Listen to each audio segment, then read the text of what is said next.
Hello student.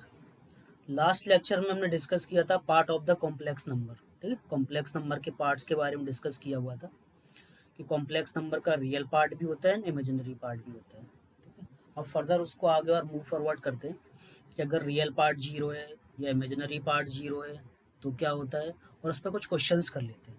ठीक है, तो एज वी डिस्कस्ड, जैसे कॉम्प्लेक्स नंबर जेड गिवन है A plus iota B, this is complex number and A comma B belongs to R. A and B क्या है, real number. ठीक है, तो इसका रियल जेड कितना है, ए, और इमेजिनरी जेड, दैट इज इसका इमेजिनरी पार्ट कितना है, बी। ठीक है, अब यहाँ पे कुछ कंडीशन बनती है कि if a is equal to zero, मतलब इस कॉम्प्लेक्स नंबर का रियल पार्ट जीरो है। रियल पार्ट जीरो है तो इसका मीनिंग क्या होगा, implies that z is purely, real part zero है। ठीक है, तो कॉम्प्लेक्स नंबर क्या होगा, प्योरली इमेजिनरी होगा, प्योरली इमेजिनरी। ठीक है, second point, if b is equal to zero, means इसका इमेजिनरी पार्ट जीरो है। अब अगर इमेजिनरी पार्ट्स है तो जेड क्या हो जाएगा, जेड इज प्योरली रियल, तो कॉम्प्लेक्स नंबर क्या आएगा, प्योरली रियल होगा। ठीक है, इस पे कुछ एग्जाम्पल ले लेते हैं। जैसे मैंने लिया z is equal to x minus three plus iota y minus four, x and y belongs to R, x and y क्या है, रियल नंबर है। ठीक है, find x comma y, x and y find करना है, part one. If z is purely real, जो complex number है वो क्या, प्योरली रियल है। अगर प्योरली रियल है तो उस केस में क्या होगा, उसका इमेजिनरी पार्ट क्या आएगा, जीरो, और इस कॉम्प्लेक्स नंबर का इमेजिनरी पार्ट कितना है, वाई माइनस फोर, कितना हो जाएगा, y minus four is equal to zero, implies that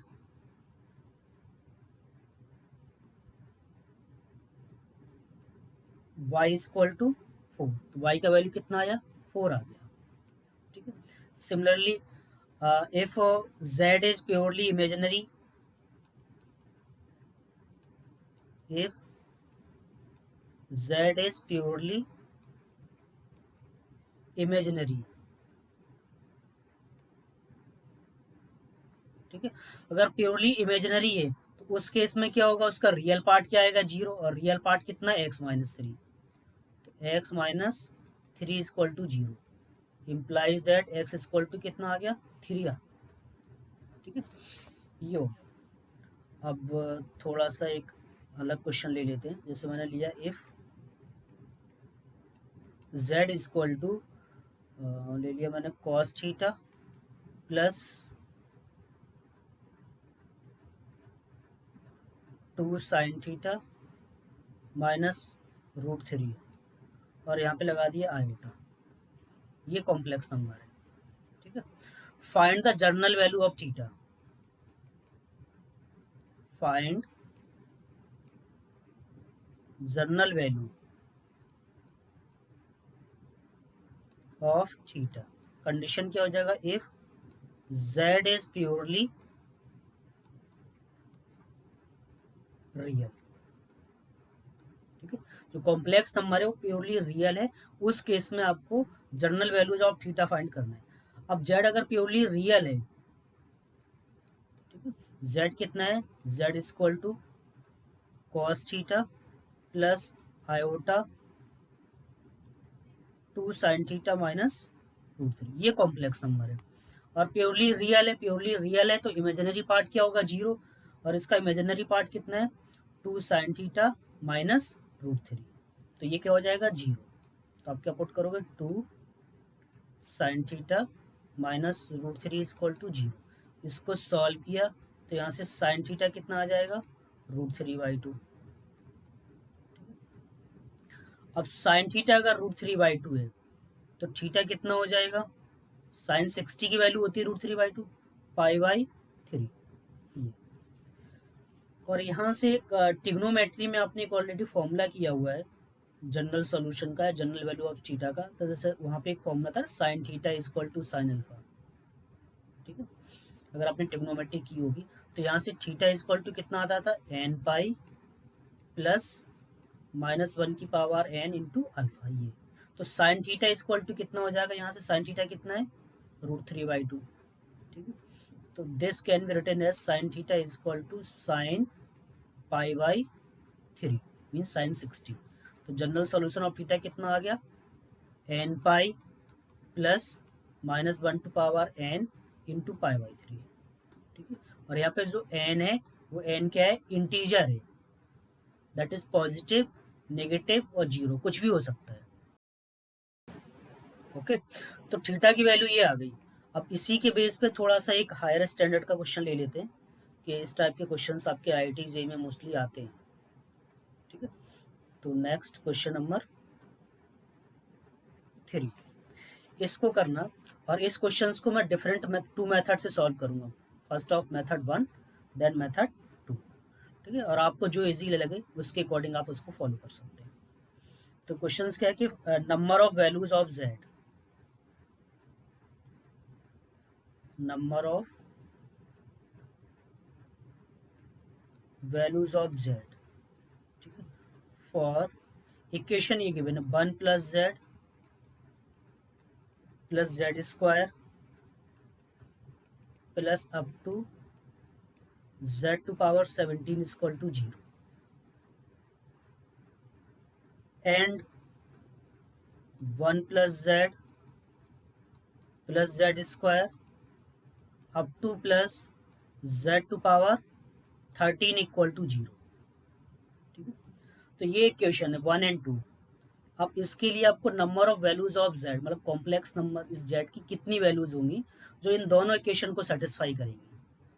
ठीक है, और इसको मैंने पहले बोला कि हम 2 डिफरेंट मेथड से सॉल्व करेंगे। तो लेट्स सी, पहले मेथड 1 और मेथड 2, मतलब मेथड 1 की हेल्प से देखते हैं क्या मेथड 1। ठीक है, अब मेथड 1 को सॉल्व करने के लिए हम थोड़ा सा आपको लेके जाते हैं इन क्लास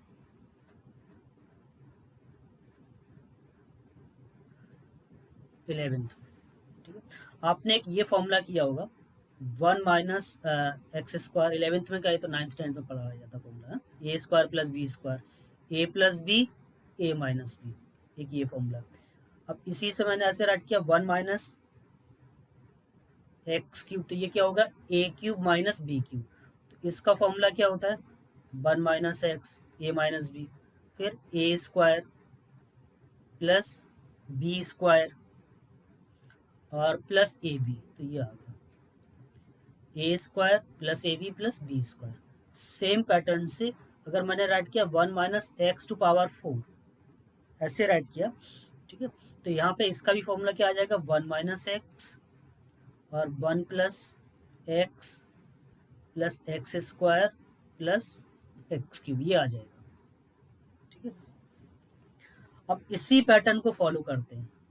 तो सिमिलरली अगर मैंने राइट किया कि 1 माइनस एक्स टू पावर 18, ठीक है, इसको अगर आप एक्सपेंड करोगे तो कितना आ जाएगा यहाँ पे 1 माइनस एक्स और ये 1 प्लस एक्स अप टू कहाँ पे तक जाएगा, एक्स टू पावर 17 तक जाएगा, एक कम, जैसे यहाँ पे 2 था तो यहाँ 1 तक गया, 3 था तो पावर कितना आया यहाँ पे 2 आया, यहाँ पे 4 था तो यहाँ पे पावर कितना आया 3, ये आ गया। अब इसी पैटर्न को फॉलो करना है। ओके, आपके पास कॉम्प्लेक्स जो इक्वेशन 1 गिवन है, इक्वेशन 1 क्या है, ये 1 plus z square plus z to power 17, और इक्वेशन 2 क्या है, ये up to z to power 13। ठीक है, तो पहले मैं इक्वेशन 1 को लेता हूँ, कितना गिवन है 1 प्लस जेड अप टू कितना प्लस जेड टू पावर 17 है, ये दिया हुआ है। ठीक है, और इक्वल टू कितना है 0 है। तो मैंने क्या किया कि दोनों साइड 1 माइनस जेड से मल्टीप्लाई कर दिया, यहाँ पे भी हमने किससे मल्टीप्लाई किया 1 माइनस जेड से, और 0 के साथ भी 1 माइनस जेड से मल्टीप्लाई किया। तो जो लेफ्ट हैंड ये यहाँ पे देखो, ये 1 minus z 1 plus z up to 1 plus z to power 17, ये किसका फॉर्मूला बन गया 1 माइनस जेड टू पावर 18 का, 1 minus z to power 18 equal to 0, ये आ गया। तो यहाँ से कितना आ रहा है z to power 18 equal to 1। अब पावर इवन है तो दो आंसर आएंगे, z equal to plus minus 1। ठीक है, आप ऐसे देख लो ना, जैसे एक्स स्क्वायर इक्वल टू 1, तो एक्स इक्वल टू कितना आता है प्लस माइनस 1। इवन पावर हो तो ऑलवेज प्लस माइनस में आंसर आता है। यहाँ पे कितना 18 है तो प्लस माइनस 1 आएगा। तो ये तो हमने इक्वेशन 1 को सॉल्व किया। ठीक है, सेम मेथड से हम इक्वेशन 2 को सॉल्व कर लेते हैं। इक्वेशन 2 में कितना था, 1 plus z square up to plus z to power 30 ये इक्वल टू 0। तो इसमें भी हमने क्या किया, 1 माइनस जेड से मल्टीप्लाई इधर किया और 1 माइनस जेड से यहाँ पे भी मल्टीप्लाई किया। तो ये 13 है, तो ये कितना बन गया, 1 minus z to power 14 equal to कितना आया 0। तो यहाँ पे भी z to power 14 equal to 1 implies that z equal to plus minus 1। तो दोनों केस में आंसर क्या आ रहा है, प्लस माइनस 1 आ रहा है। यहाँ से भी कितना आया प्लस माइनस 1 और यहाँ से भी कितना आया प्लस माइनस 1। तो फाइनल आपका z कितना आ रहा है, प्लस माइनस 1 आ रहा है। मतलब यहाँ पे 2 वैल्यूज आ रही है z की, एक प्लस 1 दूसरी माइनस 1। अब आपके पास जो ओरिजिनल इक्वेशन है उसको चेक करते हैं। जैसे ये 1 plus z square plus z to power 17, अगर हम x z equal to 1 put करेंगे तो ये पॉजिटिव टर्म है, पॉजिटिव टर्म का सम कभी जीरो नहीं आएगा, 1 पुट करने पे तो जीरो होगा नहीं। इसमें भी पुट कर लो दूसरे इक्वेशन में, 1 प्लस जेड स्क्वायर, ये कितना जेड टू पावर 13, ये भी पॉजिटिव टर्म है, तो यहाँ पे भी जेड इक्वल टू 1 पे जीरो नहीं आएगा। तो इसका मीनिंग क्या है कि जो जेड इक्वल टू 1 है that is not part of the solution. तो Z equal to 1 is rejected.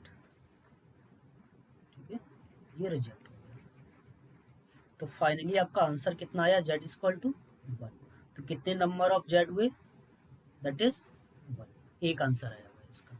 ठीक है, तो ये तो मेथड 1 हो गया। अब इसी क्वेश्चन को मेथड 2 की हेल्प से सॉल्व कर लेते हैं, that is more easy to you. ठीक है, मेथड 2 में दोनों इक्वेशन को सॉल्व करेंगे। फर्स्ट इक्वेशन क्या है, 1 plus z square up to z to power कितना 17 इक्वल टू 0, एक ही है। तो यहाँ पे देखो एक आपने जीपी पढ़ी होगी, that is geometric progression. GP में सम ऑफ एन टर्म्स का एक फॉर्मूला होता है, मैं यहाँ पे रिकैप कर दूँ। जैसे फर्स्ट टर्म ए और कॉमन रेशियो आर, ऐसे ए अप टू कितना होता है a r to power n minus 1। ठीक है, आर क्या होता है, कॉमन रेशियो, मतलब आर आप ऐसे निकालते हैं ए टू अपॉन ए 1।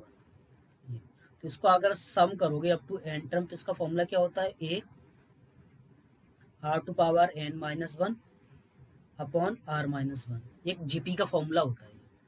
ठीक है, मतलब जीपी इस टाइप से बनते हैं, जैसे 2 4 8 16 एंड सो ऑन।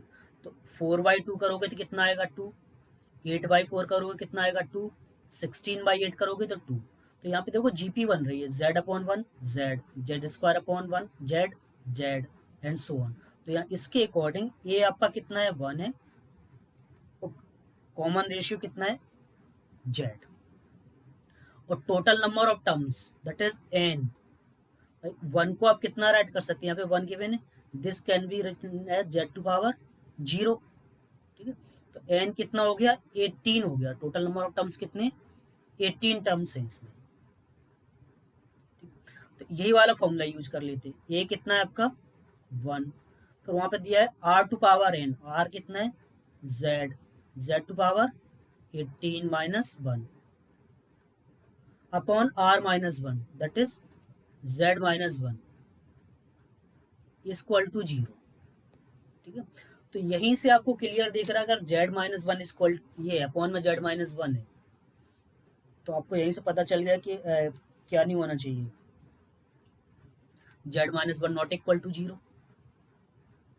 ठीक है, तो z to power 18 minus 1 equal to 0 implies that z to power 18 equal to 1। तो z इक्वल टू कितना आ गया प्लस माइनस 1। सेम मेथड से दूसरा इक्वेशन उसको सॉल्व कर लेते हैं, 1 plus z square and so on up to z to power 13 equal to 0। इसको सॉल्व करेंगे तो ए 1 है 1, आर कितना है z है, और नंबर ऑफ टर्म्स इसमें कितने होंगे 14 माइनस 1 अपॉन में कितना आएगा z माइनस वन